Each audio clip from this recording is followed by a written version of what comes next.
My name is Avery, and the night my sister tried to erase me from my own life was the night I learned what it really means to burn. The estate was glowing that evening. String lights draped over the courtyard, champagne towers shimmering under the warm dusk. I had spent weeks preparing the gardens myself, trimming the rosemary hedges, coaxing the stubborn white roses into bloom, even hauling stones to replace the cracked pathway edging. It was my home, my sanctuary, the only thing left to me after our parents passed. But to my sister, Lila, it was nothing more than the perfect backdrop for her $85,000 engagement extravaganza. I hadn't been invited to plan. I'd barely been invited at all. Still, I showed up. Clean dress. Hair pinned back. Chin high. I wanted peace. Maybe even a chance at repairing something between us. But the moment I stepped into the courtyard, Lila's fiancé, Grant, glanced at me like I was smudging the scenery. And Lila, always poised, always gleaming, swept toward me with her entourage of bridesmaids following like perfume clouds. "Avery," she said, voice dripping with honey that was starting to crystallize. "There you are." I opened my arms for a hug. She ignored them. Instead, she turned to Grant's parents, who were fawning over the floral arches I'd spent 2 days building. "Oh, her," Lila said, pointing straight at me with the same manicured finger she once used to poke my ribs when we were children. "She's just the gardener." The air cracked. I felt every guest's stare slice across my skin. Someone actually laughed. A tight, awkward titter. And in that moment I understood. She didn't just want me small. She wanted me invisible. Just the gardener. I swallowed the humiliation like glass. My voice came out calm. Too calm. "Right," I said. "Just the gardener." Her eyes flicked with victory, the kind only a sister who knows every scar you hide can deliver. But while she turned away, basking in her curated perfection, something inside me shifted. A slow, deliberate tightening. A decision. Because she'd forgotten something. Everything on that estate, every path, every tree, every blooming rose, stood because I had brought it back to life. She could play princess all she wanted, but she was dancing inside my kingdom. And I was done being quiet. The party swelled. Music rose. Champagne flowed. Lila floated from table to table, showing off the antique engagement ring she'd begged Grant to buy. A ring she bragged about costing more than my car. When it was time for speeches, Grant clinked his glass. "We'd like to thank everyone who helped create this magical night," he said. Lila smiled sweetly, pretending to search the crowd. "Oh yes. And Avery too, of course." A pause. A snicker. For doing whatever it is she does. Warm laughter washed over me. That was the moment I stepped forward. My heartbeat slowed. My breathing steadied. All the humiliation, all the years of Lila taking and twisting everything she touched, it sharpened into perfect clarity. "You're welcome," I said, voice carrying across the courtyard like a blade. Dozens of faces turned. I continued. "You know, Lila never actually told any of you, but this estate," I swept my hand around us, "at the fountains sparkling under the lights, at the gardens blooming in the night air, belongs to me. Not to her. Not to them. To me." Lila's smile died so fast it almost made a sound. "It's why she insisted on having the engagement party here," I added. "Because she couldn't afford a venue after spending $85,000 on a ring she guilt-tripped Grant into financing." Gasps rippled through the guests. Grant's parents stiffened like stone. Grant turned to Lila. "You said you paid for half." Lila's voice cracked. "Avery is lying. She's jealous." "Actually," I said, lifting my phone, "I'm just reading the messages you sent me. About how you'd rather go broke than look like you settled. About how Grant should be grateful you even said yes." A few bridesmaids took a step away from her. Grant's jaw rattled. "You used my money too." Lila lunged toward me, wild-eyed, whisper hissing. "Stop it. You're ruining everything." I held her gaze. "No, Lila. You did that. The moment you tried to humiliate me in my own home." The silence that followed was heavy enough to bend the air. Then I delivered the final cut. "And since I'm just the gardener," I said, pausing as every pair of eyes burned into us, "I should act professionally. Which means ending tonight's event on schedule." I stepped toward the lighting console and, with the smallest touch, powered down the entire courtyard. Lights, music, decor.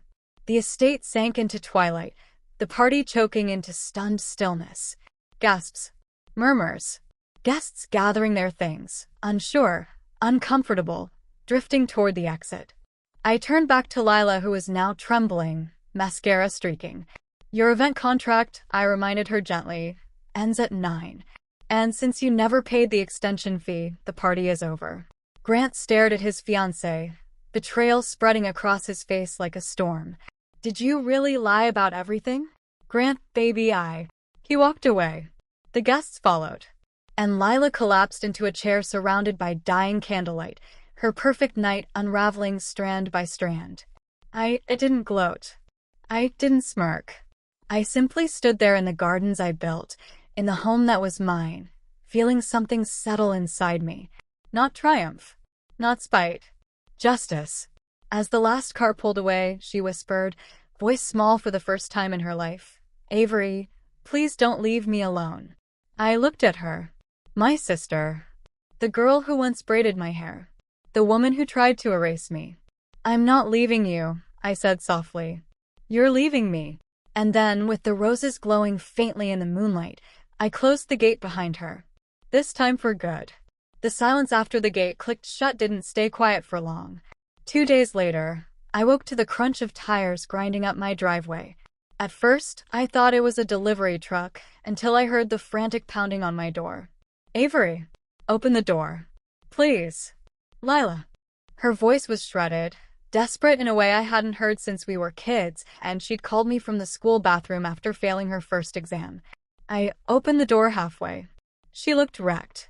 Hair knotted, mascara smudged from nights of crying, wearing one of Grant's hoodies like she'd forgotten it didn't belong to her anymore. They left me, she said, tears brimming so fast they spilled immediately. All of them. His parents are threatening to sue. I'm losing the venue, the vendors, the deposit, everything. Avery, please. I need your help. I leaned against the doorframe, arms crossed. You need my help. The gardener. Her face broke. I didn't mean that. You meant every word. She flinched, and for a moment she didn't speak. Then, I'm scared, Avery. I made mistakes. Big ones. I know. But I don't have anyone else. A bitter laugh climbed up my throat, but I swallowed it. The truth was painfully clear. She wanted rescue, not redemption. What do you want from me? I asked. She took a shaky breath. Could you sign over the estate? Temporarily. Just so Grant's parents can see I'm stable. If they think I have property, they'll back off. Then I can fix things. I just need time. I stared at her. You want me, I said slowly, to give you the only thing I have left. After everything you've done. It's not forever, she whispered. I swear. The audacity was breathtaking. Why this place? I asked. Why do you care so much about owning it? She hesitated, and in that pause, something ugly surfaced beneath her fear. Because, she said at last, voice trembling with something other than shame, I was supposed to have everything. I was the one who worked harder. I was the one who deserved more. But Mom and Dad gave it to you. You, who never moved away, who stayed here playing with plants. You didn't earn it. I did. There it was. The truth she'd been choking on for years. Suddenly, the night of the party made perfect sense. She wasn't humiliating me by accident. She was punishing me for existing in the space she wanted to claim. I stepped closer, lowering my voice. Then say it. She blinked. Say what? That you didn't come for help. You came for what you think you're owed. Her silence was answer enough. I exhaled slowly and walked to the side table near the window. Pulled open the drawer. Removed a folder. Her eyes widened as I placed it in her hands. What is this? She whispered. My answer, I said. She opened it and froze. Inside weren't property transfer documents. They were the official eviction papers I'd filed the morning after the engagement party. Papers removing her access to the estate permanently. No more key, no more permission to host events, no more claim to anything on the grounds. Her mouth dropped. No, Avery, no, you can't do this. This house, this land, It's our family.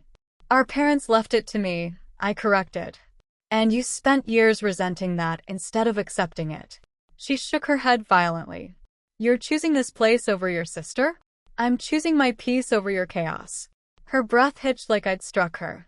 Avery, please, she whispered one last time, voice fragile broken. I don't have anywhere to go. Something cold settled inside me. You had somewhere, I said gently. You had me. 4 years. But you didn't want a sister. You wanted a throne. Her knees buckled, and the folder dropped to the floor with a soft slap. I didn't bend to pick it up. I opened the front door wider, an unmistakable gesture. She stared at me, shaking, disbelief flooding her expression as reality finally caught up with her. You're really doing this, she whispered. I'm finally doing this, I replied.